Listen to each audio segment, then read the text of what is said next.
તો વડોદરામાં શાંતિપૂર્ણ રીતે ગણેશ ભગવાનનું વિસર્જન થયું છે। બાપ્પાનું વિસર્જન કરવામાં આવ્યું છે। અનેક વિસ્તારોમાંથી ગણેશ વિસર્જન યાત્રા નીકળી છે। સંવેદનશીલ વિસ્તારમાં પોલીસની ડ્રોન કેમેરાથી નજર રાખવામાં આવી રહી છે।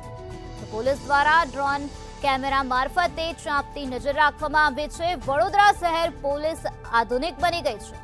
આધુનિક ડ્રોન કેમેરાથી સંવેદનશીલ વિસ્તાર પર બાજ નજર રાખવામાં આવી રહી છે। ચુસ્ત પોલીસ બંદોબસ્ત વચ્ચે ગણેશ વિસર્જન યાત્રા નીકળી છે। સંવેદનશીલ વિસ્તાર પર ડ્રોન કેમેરાથી સતત મોનિટરિંગ કરવામાં આવ્યું છે। તો ડીસીપી પન્ના મોમાયા સંવેદનશીલ વિસ્તારમાં કોમ્બિંગ કરી રહ્યા છે।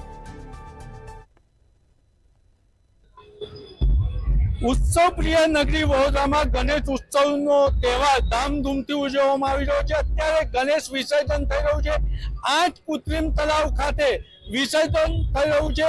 પોલીસ બંદોબસ્ત ગોઠવી દેવામાં આવ્યો છે। મહત્વની બાબત છે, આપ સ્ક્રીન પર જોઈ રહ્યા છો એમ હાલ ડીસીપી પન્ના મોમૈયા પોતે ડ્રોન કેમેરાથી સંવેદનશીલ વિસ્તારની મુલાકાતે છે અને જે ધાબા પોઈન્ટ મૂક્યા છે તેના પર પણ નજર રાખી રહ્યા છે। આપ સ્ક્રીન પર જોઈ શકશો કે ડ્રોન કેમેરાથી ધાબા ઉપર નજર રાખવામાં આવી રહી છે। આ સંવેદનશીલ વિસ્તાર છે અને ડીસીપી જાતે સ્થળની મુલાકાતે છે। આપણી સાથે વાત કરીશું।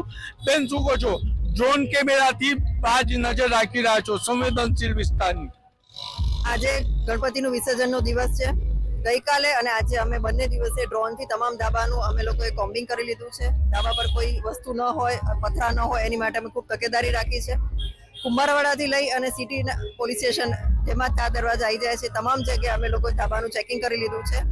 સાથોસાથ અમે લોકોએ જે કંઈ વ્યક્તિઓની ઉપર નજર રાખવાની છે, તે પર અમારી નજર છે।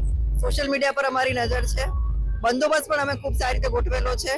4 લેયરમાં બંદોબસ્ત છે। એક મૂવિંગ બંદોબસ્ત છે જે યાત્રાની સાથે રહેશે, સાથોસાથ સેટિંગ બંદોબસ્ત, ડીપ પોઈન્ટ, ધાબા પોઈન્ટ અને ડીપમાં પણ ધાબા પોઈન્ટ અમે રાખેલા છે। બહારથી આવેલી આરએફ અમારી સાથે બંદોબસ્તમાં જોડાશે, એસઆરપી છે, હોમગાર્ડ છે, લોકલ પોલીસ અને બહારથી પોલીસ। આ રીતે કરીને અમે લોકોએ 4 દરવાજામાં ખૂબ ચુસ્ત બંદોબસ્ત રાખેલો છે અને યાત્રા આજે શરૂ થઈ ગઈ છે અને ટૂંક સમયમાં બધા મોટા મોટા ગણપતિ પણ અત્યારે વિસર્જન માટે રવાના થઈ જશે અને બધા જ ગણપતિની સાથે અમે લોકો એક પેન્ટર રાખેલો છે કે જે છેક સુધી જઈ અને વિસર્જન કરાવશે। એટલે કોઈ ગણપતિને રસ્તામાં કોઈ તકલીફ હોય, એ મંડળવાળાને કંઈ તકલીફ હોય તો બીજા પોલીસ સ્ટેશન સાથે લાઇઝિંગ કરી શકે। એટલે આ પણ અમે એક વ્યવસ્થા ગોઠવેલી છે।